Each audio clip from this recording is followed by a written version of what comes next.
No one expected the event to unfold the way it did. Karoline Leavitt, a rising figure in the MAGA movement, openly confronted the legacy of former President Barack Obama during a live broadcast of the talk show American Forum. The evening was expected to be a routine discussion, but it quickly turned into a sharp ideological clash. Leavitt didn't arrive to participate in a polite exchange.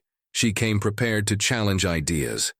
Opposite her stood Michelle Obama, former First Lady and a widely respected public figure, known for her initiatives like Let's Move and her best-selling memoir, Becoming. She walked on stage confidently, every word she spoke carrying the weight of years spent shaping public opinion and policy. Michelle represented a legacy built around hope, inclusion, and progressive values. Karoline Leavitt, however, did not focus on Michelle personally. Instead, she targeted the programs and decisions associated with the Obama years, such as the Affordable Care Act and certain education reforms, arguing that these initiatives felt disconnected from everyday American workers. What followed was not a conversation, but a collision between two distinct political generations, one rooted in historic inspiration, the other seeking to redefine the future. That night, Michelle Obama found herself defending more than her views. She was protecting her husband's legacy. Before the discussion began, viewers were asked to comment where they were watching from and to subscribe for updates. The American Forum studio was alive with noise and anticipation. The audience's energy filled the room as applause and murmurs from both political sides merged into a charged atmosphere. Spotlights danced across the crowd. One half held signs reading, "Protect Our Kids," proudly representing the MAGA base. The other half clutched placards that read, "Love is All," expressing liberal solidarity. Laura Bennett, the seasoned host of American Forum, took center stage in a dark, tailored suit. With a composed demeanor, she welcomed viewers and introduced the topic with precision. "Welcome to American Forum, where we examine the issues that shape our future," Laura began, her voice cutting clearly through the crowd's emotion. "Tonight's discussion focuses on one of the most debated areas in our country, culture and identity." She paused, letting her words settle over the audience. "In this first segment, we'll discuss education policies, rights related to gender identity, and what's often referred to as wokeness." The spotlight shifted to Michelle Obama, who sat with quiet poise. When asked for her thoughts, she stood and addressed the audience with a calm yet passionate voice. "America draws strength from its diversity," she said. "I've seen young people in Chicago feel excluded because of who they are. Comprehensive. Education is not just about facts, it's about teaching empathy. We must support vulnerable students instead of isolating them." The left side of the audience erupted in applause, holding up signs calling for justice and inclusion. On the MAGA side, murmurs of disagreement began to build. Laura turned toward Karoline. "Mrs. Obama has shared her position. Karoline, what is your perspective?" Leavitt sat still for a moment. Then she stood, brushing her hair back under the bright lights, her expression firm. She looked directly at Michelle. "Mrs. Obama, you talk about compassion," she began, her voice steady but firm. "But what about the parents in Iowa or Georgia working long hours, who don't want their children confused by gender topics at school instead of learning math or science?" She referenced a parent in Missouri who felt helpless when their son, only 11 years old, was required to choose pronouns in class. "That's not compassion," Karoline stated. "That's pressure." Applause erupted from the MAGA side. While some Democratic supporters grew quiet, Michelle furrowed her brow, preparing to respond, but Karoline raised a hand and continued. "You say you support isolated children, but what about those teased for their traditional beliefs, or coaches dismissed from their jobs for not using new pronouns? Who are you defending, children or political agendas?" Michelle responded calmly. "Karoline, education helps us understand one another. I've seen students become more confident when they feel accepted. We must build unity, not fear differences." While Democrats clapped, the enthusiasm was muted compared to the rising support from Leavitt's side. Karoline wasn't finished. Her eyes focused sharply as she countered again. "You call it opening minds," she said, "but is teaching 9-year-olds about gender identity what most parents want? According to Pew Research, 65% of parents prefer academics over ideology. They're not extremists. They're parents raising kids. As banners waved reading parents first, Michelle stood firm. Karoline, you're promoting division, Michelle replied. I don't speak for companies. I represent the unheard, the marginalized. Education should offer understanding, not confusion. She turned to the audience, trying to rally support, but most of the room remained quiet, drowned by MAGA voices. Karoline pressed her argument again. You speak of giving chances, she said. But to whom? Activists writing textbooks or families who feel left out? She cited a teacher in Nevada who lost their job for refusing to teach fourth graders about transgender identity. Is that justice? She asked. Michelle was momentarily silent. The host, Laura, stepped in. Mrs. Obama, Miss Leavitt raised a significant concern. What's your response? The room waited, lights bright, tension mounting. Michelle took a breath. I believe in respectful conversation. We can protect students and still recognize individual rights. I've seen schools come together when people listen. But Karoline raised her hand again, her voice echoing confidently. Americans are tired of ideologies replacing education, she said. According to Rasmussen reports, 70% of voters want schools to focus on skills, not politics. Are you listening to them, or only to Washington? The crowd roared. The lights dimmed. The debate was only beginning. The atmosphere in the American Forum studio remained charged, the air heavy with tension and anticipation. The exchange between Michelle Obama and Karoline Leavitt had already shifted the tone of the evening from conversation to confrontation. But the debate was far from over. Laura Bennett stepped forward again, her presence composed yet firm. Thank you both for your thoughts on education and identity, she said, her tone deliberate. Let's shift the focus now to government spending and public programs. Mrs. Obama, you've been central to several of these initiatives. What are your thoughts on the direction current leadership is taking, especially with recent cuts to health and community services? Michelle took her time before responding. Her eyes swept across the audience, seeking a shared understanding. Government budgets aren't just figures, she said quietly. They represent people, families, workers, children. I met a mother in Detroit whose son got critical heart surgery because of Obamacare. These programs don't just provide support, they save lives. Cutting them means cutting away that support from people who need it most. The Democratic side of the audience clapped in approval, though the energy was more restrained. Laura then turned to Leavitt, who was already poised for her rebuttal. Mrs. Obama just spoke of the human side of government programs, Laura said. Karoline, how do you respond? Leavitt rose from her seat again, adjusting her navy blue dress as she walked to the front of the stage. She stood tall, her eyes focused and confident. Mrs. Obama, your stories are heartfelt, she began, her voice even. But let's talk about what millions of Americans are actually facing. According to the Kaiser Family Foundation, Obamacare caused a 25% increase in insurance premiums for middle-class families. I spoke with an electrician in Pennsylvania. He works over 60 hours a week, yet still can't afford health coverage. That's not a safety net. That's a burden. The MAGA crowd broke into strong applause, energized by the personal example. Michelle looked ready to reply, but Karoline pressed forward. Let's also talk about the budget. The Congressional Budget Office reported that Obamacare added $1.7 trillion to the deficit since 2010. While you talk about helping one mother in Detroit, millions are dealing with higher taxes and reduced take-home pay. The Trump administration aimed to cut inefficiencies and return that money to the people who earned it. The audience buzzed. Laura glanced at Michelle, inviting her reply. Michelle steadied herself before speaking. Karoline, you're focusing on numbers and ignoring people, she said. No, Obamacare isn't perfect, but it gave access to health insurance to 20 million people who had none. I met a veteran in Atlanta who got treatment for cancer. Because of it, rolling it back would leave families without help, without hope. But Karoline wasn't finished. She nodded slightly, almost in acknowledgement, before shifting her stance. Improve, she echoed, her voice cooling. You call it improvement when, according to the Heritage Foundation, 40% of Americans had to borrow money to pay medical bills. I met a family in Wisconsin who lost their home trying to cover their child's treatments. Mrs. Obama, do you tell that family your program gave them a better future? Michelle's expression tightened, but she answered with calm resolve.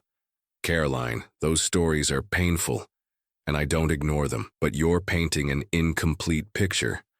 Healthcare is complex. Cutting a program that's helped millions isn't the solution. We need targeted reforms that make care affordable without dismantling what works. Laura stepped in again, directing the conversation. Karoline, how would you respond to the call for targeted improvements instead of cuts? Leavitt didn't hesitate. Smart investments don't mean throwing money at bureaucracies, she said. According to the Cato Institute, 30% of Obamacare spending goes to administrative costs, not patient care. Meanwhile, President Trump reduced taxes, boosted employment, and according to the Treasury Department, returned $2.5 trillion to the American people. That's action. That's efficiency. The MAGA audience erupted again. Michelle stood still, absorbing the challenge. Her response came carefully. I believe in an America that takes care of its people, she said. Yes, systems need reform, but removing support entirely doesn't help. It leaves communities more vulnerable. I've seen neighborhoods strengthen when people feel secure in their health and their futures. Karoline raised an eyebrow. You call it reform, she said. But what you really mean is continuing programs that don't deliver. According to the Reason Foundation, 60% of voters support reducing government spending to lower taxes. People want to keep more of their earnings, not fund inefficient programs. The studio lights highlighted the divide between the two women and the ideologies they represented. The Democratic side tried to regain energy, but their applause was thin compared to the consistent cheers from the MAGA audience.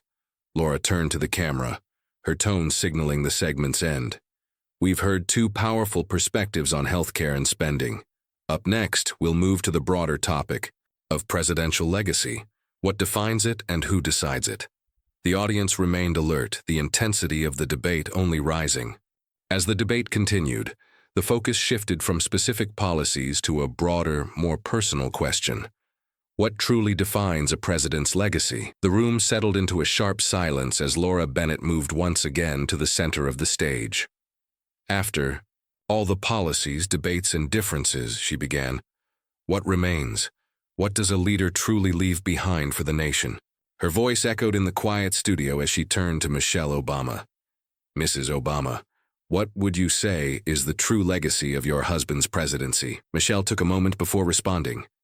She stood, adjusted her dress slightly, and looked out at the audience.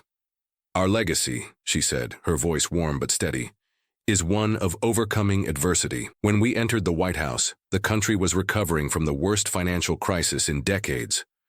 We created over 14 million jobs, saved the auto industry, and passed the Affordable Care Act. I met a farmer in Iowa who told me that because of those changes, his family no longer feared going bankrupt over medical bills. That's not just progress, that's hope. Democrats in the crowd stood and applauded, holding up signs that read, Obama is pride. The energy was short-lived, however, as MAGA supporters quickly responded with loud boos, drowning out the claps. Laura shifted her gaze to Karoline. Karoline, Mrs. Obama just outlined what she views as her husband's legacy. What is your response? Leavitt stood once more, the lights catching her poised figure. She didn't rush to speak, letting a few seconds of silence create impact. Mrs. Obama, she began, her tone respectful but firm. You talk about hope. But ask coal miners in West Virginia who lost their jobs during your administration if they felt that hope. She paused briefly, then continued. I spoke with a worker in Kentucky.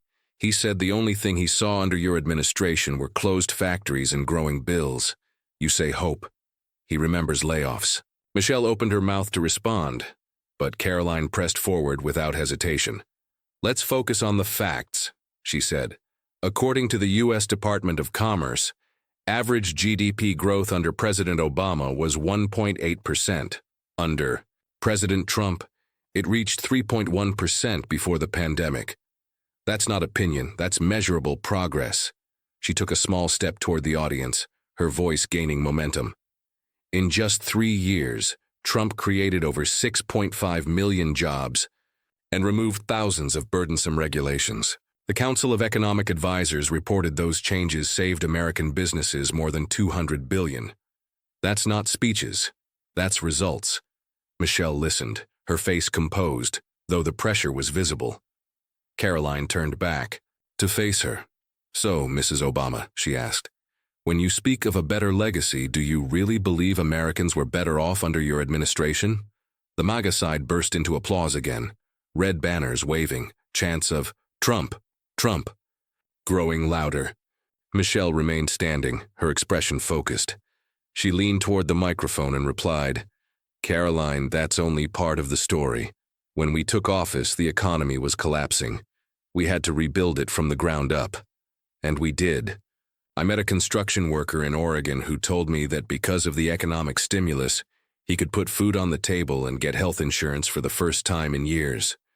The foundation Trump built on, that was our work." Karoline nodded, slightly, almost signaling she had expected that answer. "Inherited?" she repeated, her voice firm. "According to the Office of Management and Budget, during the Obama years, the national debt rose by $9 trillion, and over 4 million more Americans fell into poverty. That's not a foundation. That's damage." Her voice lowered, becoming more focused. President Trump, on the other hand, brought unemployment down to 3.4%, the lowest in half a century, according to the Bureau of Labor Statistics. She gestured toward the audience. "I met a bakery owner in Georgia. Because of Trump's tax cuts, she hired new staff and expanded her business. That's not rhetoric. That's her reality." The room filled with cheers again. Karoline's words had struck a chord. Michelle's hands remained gently clasped, her face thoughtful but tight. She spoke with careful intensity. "Karoline, you're choosing which numbers to highlight. We didn't just fix the economy. We tried to make it fairer. We worked to include everyone, regardless of their background. And the Affordable Care Act, for all its flaws, saved lives. That is part of our legacy, too." There was a ripple of applause from the Democratic side, small but noticeable. Karoline replied without hesitation. "Fairness?" she asked. "The Tax Foundation says your administration added $500 billion in taxes to working families. Trump cut $1.5 trillion in taxes, benefiting 85% of households, according to the IRS. I met a nurse in Arizona who bought her first home thanks to those cuts. Do you tell her that your tax increases were fair?" Michelle began to respond. But the energy in the room was already shifting. MAGA supporters shouted her down with cheers for Karoline. Laura Bennett stepped in, signaling the end of the segment. Her voice was measured, but carried weight. "We're seeing the stark difference in views, both of past decisions and future direction. Next, we'll turn to another core issue dividing Americans: immigration." The audience braced for what was to come. The lights dimmed slightly, and the mood in the studio grew heavier. The topic of immigration often brought sharp disagreements, and tonight was no different. Laura Bennett took her place center stage again, her tone steady. "Immigration remains one of the most emotional and divisive issues in our nation," she began. "Mrs. Obama, what is your perspective on the current policies and how they reflect on the values of this country?" Michelle stood, adjusting her stance as she faced the audience. Her voice was softer than before, yet purposeful. "Immigration is at the heart of the American story," she said. "I met a family in California, parents who worked long hours so their children could attend college and build better lives. They didn't ask for handouts, just a fair chance. Deporting people like them doesn't protect America. It weakens the values we claim to honor. We need immigration reform that is firm, yes, but also fair and humane." There was a modest wave of applause from the Democratic side, but it was short-lived. Laura turned to Karoline. "Karoline, Mrs. Obama calls for compassionate reform. What is your response?" Leavitt stood slowly, taking a breath before addressing the room. "Mrs. Obama," she said calmly, "you speak of compassion, but have you heard from Sarah Root's family? She was a 21-year-old young woman from Nebraska, killed by an illegal immigrant. Her family received no justice. That's not compassion. That's abandonment. Michelle prepared to respond, but Karoline moved forward without pause. Let's consider the facts, she continued. According to the Federation for American Immigration Reform, illegal immigration costs U.S. taxpayers over $116 billion each year. While you talk about one family in California, millions of Americans are footing the bill for policies that leave borders open and law enforcement overwhelmed. The MAGA side of the audience responded loudly, shouting in support. Karoline's tone remained focused. President Trump isn't targeting families, he's protecting Americans. I spoke with a police officer in Arizona whose colleague was attacked by an undocumented individual. We cannot ignore the risk. Mrs. Obama, whose side are you on? The victims or the system that failed to protect them? The question landed hard. Michelle stood her ground and answered steadily. Karoline, I refuse to use tragedy to divide people. Yes, we need security, but most immigrants work hard and follow the law. I met a doctor in Texas who treated hundreds during the pandemic. And immigrant undocumented but saving lives. Are we saying someone like him doesn't deserve a place here? The Democratic side clapped, though still with lower energy than before. Karoline responded with conviction. You're focusing on exceptions, not the rule. According to Customs and Border Protection, over 2 million illegal crossings were recorded last year. 70% of those detained had links to criminal activity. We can't pretend the system is working, Michelle tried to respond, but the noise from the crowd made it difficult. Karoline pressed further. I met a mother in New Mexico whose son was killed in a crash caused by an undocumented driver. She told me she felt invisible, ignored by leaders who seemed more concerned with being politically correct than keeping people safe. What would you say to her? Michelle looked directly at the audience, her voice firmer now. I would say we can keep our country safe and still be decent. Deportation orders that sweep up families without discretion don't make us safer. They tear communities apart. Reform means clear rules, not cruelty. There were nods from parts of the audience, but the MAGA section held its energy. Karoline stepped forward once more. Clear rules? She repeated, her voice carrying. Then why do sanctuary cities like Chicago have rising crime rates? The Justice Department reports that nearly 40% of violent crime in major urban areas is tied to undocumented individuals.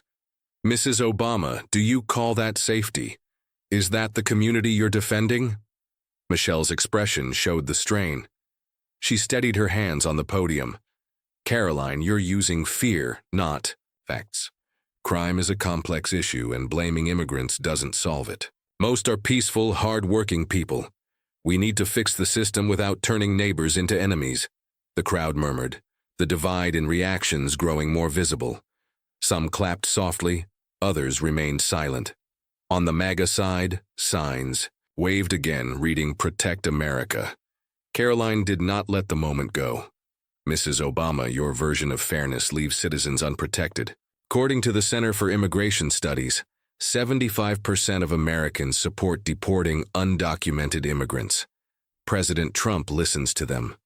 Do you? Laura stepped in to pause the exchange. Her voice was clear and firm. We've seen two deeply contrasting views on immigration, views that reflect a wider national conversation. But the question remains, which policies will shape the future and who will lead that direction? The crowd remained silent for a moment, the weight of the topic settling over them like fog. The debate was far from over. As the debate on American Forum drew to a close, the energy in the studio did not fade. The tension in the room, the cheers, the interruptions, it all reflected something larger than a single night. The crowd, divided and intense, had just witnessed more than a policy discussion. It was a public test of legacy, leadership, and belief. Laura Bennett took center stage once more, her eyes moving from Michelle Obama to Karoline Leavitt. Her voice was calm but charged. Tonight we've seen one of the most direct and unfiltered exchanges between two powerful voices. Mrs. Obama, before we conclude, how do you feel facing the numbers and arguments presented? The spotlight turned to Michelle. She stood, hands resting lightly on her dress. Her eyes scanned the crowd, searching for understanding. She began slowly. Immigration, healthcare, education. These aren't just statistics. They're about people.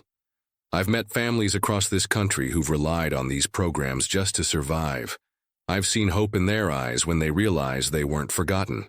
Her voice wavered slightly but remained composed. A legacy isn't just about policies, she continued.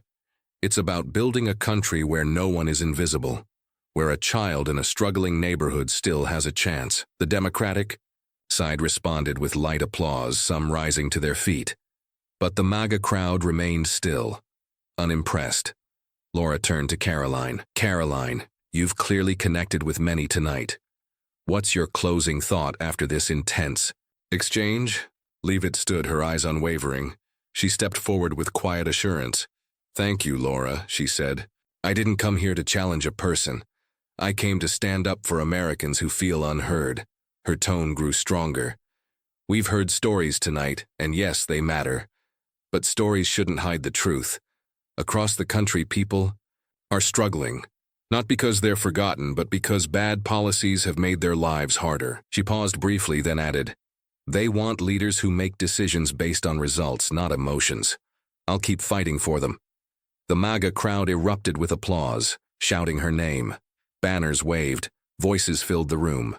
The contrast with the Democratic response was impossible to ignore.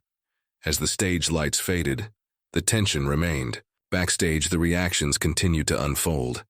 Karoline Leavitt walked confidently into the green room, greeted by campaign staffers, supporters, and journalists. You did it, Karoline, someone said.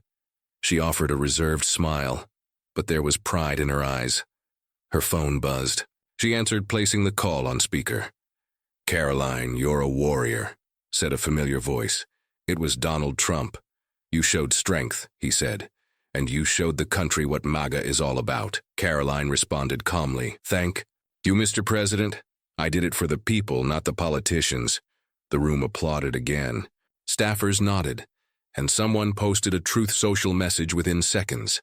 Karoline Leavitt showed America how MAGA leads. Meanwhile, in another part of the building, Michelle Obama sat quietly in a dimly lit room. An aide handed her a glass of water. She accepted it silently, her gaze fixed on the floor. She played dirty, the aide said softly, trying to comfort her. Michelle shook her head slightly. She was sharp, she replied. She knew exactly how to turn the crowd. Another staff member tried to show her trending social media reactions. Michelle barely looked. Her silence said more than words. Outside the studio, the divide was just as clear. Reporters clustered around Leavitt as she exited. Karoline, how does it feel to take on Michelle Obama and come out ahead? One journalist asked. She responded, without hesitation. I didn't come to attack. I came to speak the truth for working families, and tonight, they were heard. Supporters waved banners reading, Karoline is the future. Social media lit up with hashtags like Leavitt Slays and MAGA Queen trending within minutes. In contrast, Michelle avoided cameras. She left quietly through a side entrance. Her aide walked beside her, phone in hand, reading aloud comments from critics. She lost to a 27-year-old, one post read. Obama legacy crumbled in one night. Michelle didn't respond, but her face briefly showed the weight of what had happened. Across newsrooms, journalists rushed to file stories. Conservative platforms praised Leavitt's composure and use of data. Progressive commentators called the debate a calculated ambush. One said, Michelle didn't come prepared for that kind of attack. Some Democratic strategists began asking questions behind the scenes. One insider noted, we need someone who can counter MAGA with just as much clarity and force. The divide wasn't just in the studio. It was now spreading to party bases, social media platforms, and political circles. Karoline Leavitt had left a mark. Whether praised or criticized, she had taken center stage, and people were paying attention. In the days that followed American Forum, the media storm grew rapidly. The exchange between Karoline Leavitt and Michelle Obama was no longer just a televised debate. It had become a national political flashpoint. Headlines emerged across networks. Conservative outlets praised Leavitt's performance, while liberal commentators attempted to downplay the outcome. Michelle crushed by conservative newcomer.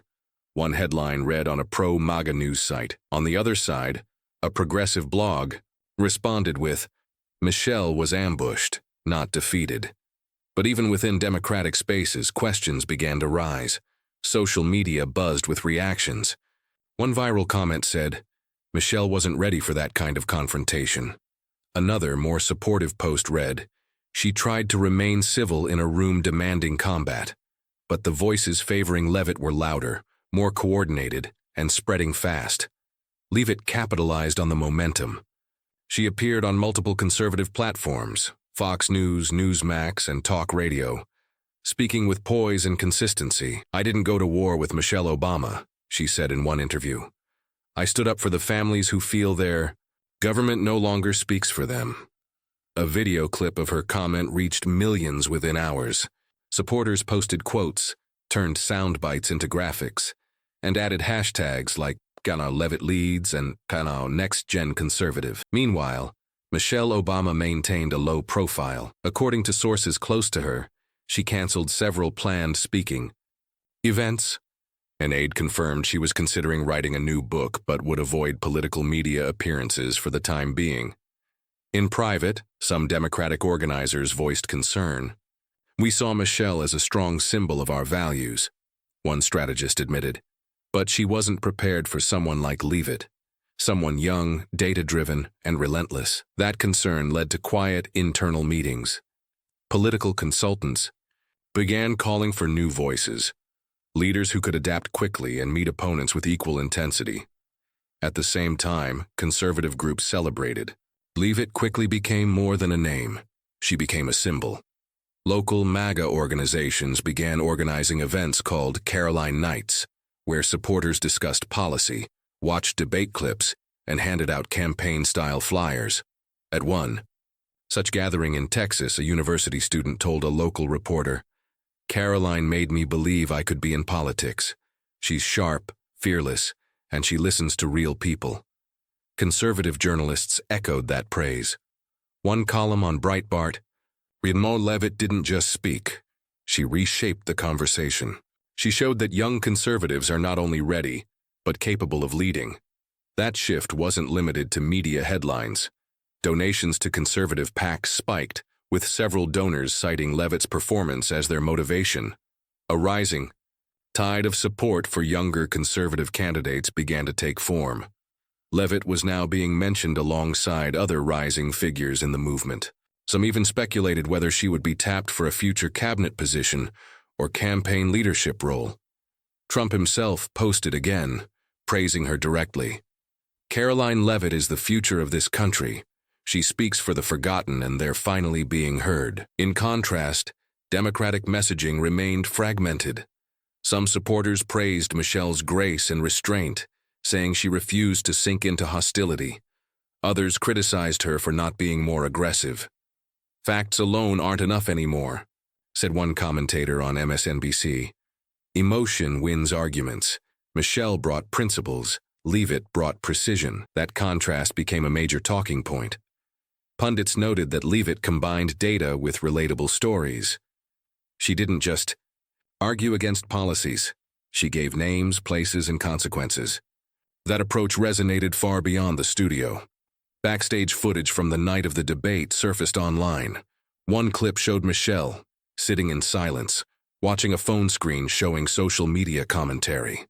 The image of her quiet reflection contrasted sharply with clips of Leavitt celebrating with her team. Another viral moment came from an interview right outside the studio.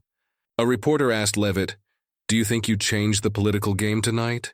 She responded simply, "I think Americans saw who's really fighting for them." That clip was reposted by conservative influencers, political figures, and even small-town organizers. Leavitt became a face not only of a party, but of a movement, one focused on traditional values, working-class priorities, and direct communication. Michelle, though still respected by her supporters, became the subject of ongoing internal review. Strategists debated whether her role in future campaigns should change. Some said she should focus on writing and private advocacy. Others insisted she return stronger, more prepared for the changing political tone. But regardless of those discussions, The broader message was clear. American Forum wasn't just a debate. It was a shift. The confrontation had revealed new expectations, new standards, and a new generation eager to lead. Karoline Leavitt had entered the national spotlight not as a guest but as a challenger, and by many accounts she had succeeded. Following the viral impact of American Forum, Karoline Leavitt's name continued to appear across major political discussions. She wasn't just being talked about as a strong debater. She was now being viewed as a leader within the conservative movement. For many, her performance marked a clear shift in how young political figures could influence national discourse. Leavitt began appearing at conservative conferences, where her speeches drew large crowds. Her style remained the same, direct, fact-based, and focused on issues impacting everyday Americans. At one event, she told the audience, "This isn't about titles or legacies. It's about action. Americans are tired of hearing what should happen. They want to see what will." That message resonated with voters across different states. From blue-collar towns to university campuses, supporters formed groups like Women for Karoline, aimed at engaging young women in politics. Workshops began focusing on oratory skills, leadership, and conservative civic engagement, all tied to Leavitt's example. News outlets described the reaction as a groundswell. One Newsmax host stated, "Karoline Leavitt has reignited interest in conservative politics among people who never felt they had a place before." Meanwhile, the Democratic side faced growing pressure. Internal party discussions focused on strategy. Some questioned how to better prepare high-profile figures like Michelle Obama for unexpected confrontations. Others called for fresh talent, individuals, who could match Leavitt's tone, speed, and clarity. Michelle's own response remained limited. Though she issued a short public statement thanking her supporters and standing by her values, she refrained from further media appearances. Privately, aides confirmed she was reassessing her role in upcoming political efforts. One aide remarked, "Michelle still stands for the values people admire. But the communication environment has changed. And it's not just about being right, it's about being ready." Political analysts across networks echoed that theme. A commentator on CNN noted, "The debate was more than a disagreement. It revealed a shift in how arguments are received." Leavitt used emotion and precision. Michelle relied on reputation and principle. The crowd rewarded the former. That realization had ripple effects. Some Democratic leaders urged their teams to review the debate in strategy sessions. A few even referenced Leavitt's approach as a case study in modern persuasion, combining data with relatable narratives and doing so with sharp delivery. Back on the conservative side, Leavitt remained focused on her message. She released a short video online thanking supporters and reiterating her goals. "I'm not here for attention," she said. "I'm here because I believe our country can do better by focusing on families, jobs, and values that last." The video quickly climbed to the top of trending charts on conservative platforms. Her growing support wasn't just visible, it was becoming organized. Young voters began circulating blog posts and reaction videos dissecting her arguments, turning debate moments into clips with millions of views. Her comments on taxes, healthcare, and immigration were reposted with new graphics, drawing attention from previously disengaged voters. In Washington, political figures began paying closer attention. Leavitt received invitations to policy roundtables and private campaign briefings. Several senior conservatives spoke of her as a future congressional candidate or White House advisor. Meanwhile, Trump continued his public praise. In a new post, he wrote, "Karoline Leavitt represents strength, facts, and the voice of the forgotten Americans. MAGA is proud of her." Leavitt responded with appreciation but stayed focused. In interviews, she avoided speculation about future roles, instead emphasizing her commitment to supporting local communities and staying in touch with working-class concerns. "I'll go wherever the people need me," she said in one interview. That's where real leadership begins. At the same time, progressive groups worked to regain footing.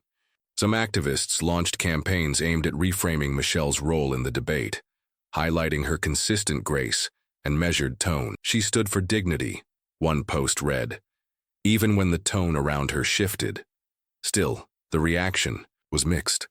Many supporters quietly admitted that the performance gap had exposed a vulnerability, not in character, but in preparation. Michelle's team hinted that she might return to public life in a different capacity, perhaps through writing, advocacy, or mentorship, but there was no clear plan yet. As the dust from American Forum began to settle, the effects remained visible across the political map. Leavitt had not only strengthened her position, she had become a voice shaping the future of her party, and her presence forced others across the aisle to rethink their strategies. What started as a single televised exchange had grown into a defining moment for both sides. And the next political season would now be shaped in part by what happened on that stage. The events surrounding American Forum did more than boost a rising conservative voice or shake a political icon. They exposed a deeper truth about the current political climate in America. The lines of debate have changed, and with them, the strategies to lead. Karoline Leavitt didn't just deliver sharp arguments, she shifted expectations. Her performance demonstrated that clear data, personal stories, and direct speech could overpower even a well-respected figure like Michelle Obama if delivered with purpose and consistency. Her approach wasn't flashy, it was focused, and that made it effective. Michelle, on the other hand, remained composed throughout the debate. Her responses reflected experience, restraint, and a long-standing commitment to social equity. But in an era where immediacy often wins over patience, her message, while principled, felt less forceful to many watching. That contrast drew attention across media, classrooms, and think tanks. Pundits called it a moment of generational clarity. One side standing on a decade of reputation, the other rising with urgency and momentum. In political circles, this sparked urgent conversations. Across Democratic headquarters, consultants reviewed the debate in internal meetings. The question wasn't just, what went wrong, but what does this mean for our future candidates? Some strategists proposed training newer voices to speak with sharper rhetoric, while others emphasized reinforcing foundational principles and communication under pressure. A shared takeaway remained. Preparation now required more than facts. It required speed, empathy, and emotional intelligence, under fire. Meanwhile, Republican circles embraced the moment as confirmation of their direction. Karoline Leavitt was cited in newsletters and internal strategy briefings. Her name became attached to policy initiatives aimed at connecting with working-class families, younger voters, and politically independent groups. Karoline gave voice to a movement we've seen building for years, one GOP strategist said. Now she's proof that it works. That movement wasn't confined to Capitol Hill. In smaller towns, community centers, and college campuses, the conversation continued. In Texas, a conservative student group hosted a Debate Watch reflection night, encouraging members to analyze what made Leavitt's points land. In Michigan, a Democratic club responded by organizing a workshop titled Speaking with Substance, Under Pressure, aimed at developing confident public voices without losing integrity. This dual response revealed a broader trend. Americans weren't just watching politics anymore. They were studying it, trying to understand how communication had evolved and what kinds of voices would shape their futures. Leavitt, for her part, continued to appear on major platforms, but she avoided celebrating or attacking. In each appearance, she stayed on message. "This isn't about beating anyone," she said in one interview. "It's about standing up for those who feel overlooked by both parties, by big media, by political insiders." She spoke about restoring economic strength, rethinking immigration, and bringing education back to core subjects, all while thanking those who supported her performance without turning it into personal victory. Michelle Obama, though quieter, remained respected. While the immediate debate had not gone in her favor, many still viewed her as a symbol of civility in a combative landscape. Her supporters believed that her restraint reflected leadership, even in the face of mounting pressure. A commentator on PBS summed it up. Michelle showed dignity, Karoline showed dominance. The debate wasn't just between two women, it was between two eras of public discourse. The lessons from American Forum continued to ripple outward. Educators began using the footage to teach students about media literacy and persuasive speaking. Political analysts broke down the debate line by line in newsletters and podcasts. Both parties quietly updated playbooks. But beyond analysis, there was a deeper cultural reflection. Americans were beginning to ask, what kind of leadership do we want? Is it the calm, measured voice of tradition? Or the quick, assertive tone of disruption? The truth may lie in balance. Both styles had value. Michelle represented long-term experience and empathy. Karoline brought clarity, energy, and focus. For many Americans, especially younger voters, the answer wasn't choosing between them, but combining the best of both. In the end, American Forum wasn't just an event. It became a mirror for a changing nation. It reflected how we argue, how we listen, and how political identity is no longer tied to age or title, but to impact and approach. Karoline Leavitt emerged as a powerful figure, sharp, assertive, and prepared. Michelle Obama remained a respected name, measured, reflective, and steady. Their encounter illustrated the changing nature of influence in public life, and for millions of viewers, voters, and future leaders, it served as a reminder. Politics isn't just about policies.